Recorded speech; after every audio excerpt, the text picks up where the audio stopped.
Hey everybody, welcome to day 24.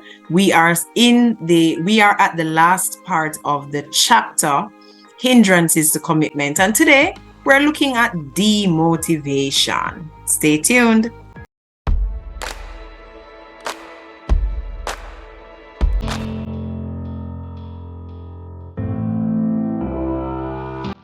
Welcome back.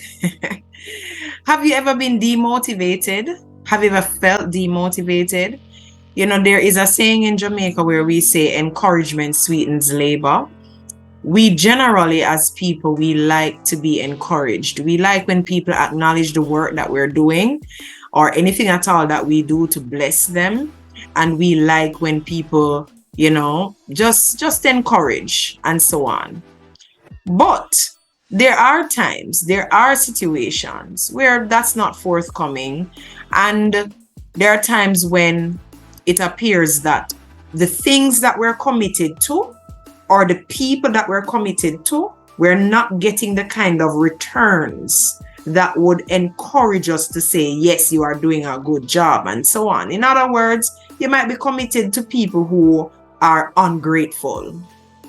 They never ever express appreciation. You might be committed to a task that feels like it's being done in vain because you're not seeing the results, you're not seeing the returns and so on. Well, my friends, I want to say to you, I want to encourage you that if you are feeling demotivated, to deal with demotivation, change your focus. We ought not to depend primarily on people for motivation. We ought to recognize that whatever we are committed to, I said it yesterday in the last reflection, that the overarching commitment should be a commitment as unto God, and everything else should flow from that.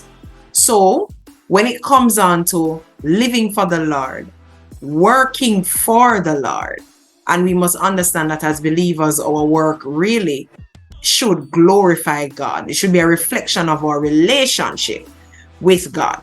So if it is a situation where we don't get people saying thank you or expressing appreciation, we don't get people giving us words of encouragement and so on, that should not become a stumbling block for us continuing to do that which the Lord has called us to do.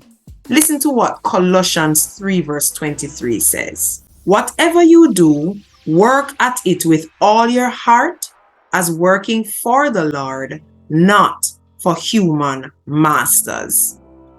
So even though we are surrounded by people, we're probably even working under the leadership or authority of other people, we must work in such a way that we show the world that, hello, my real boss is the Lord God Almighty.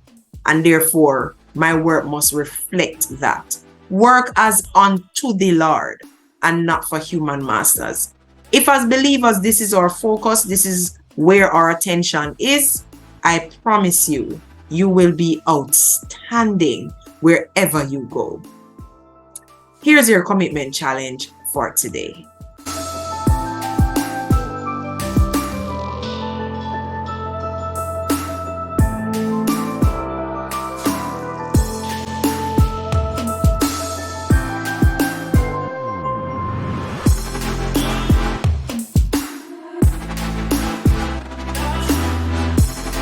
Thank you so much for watching.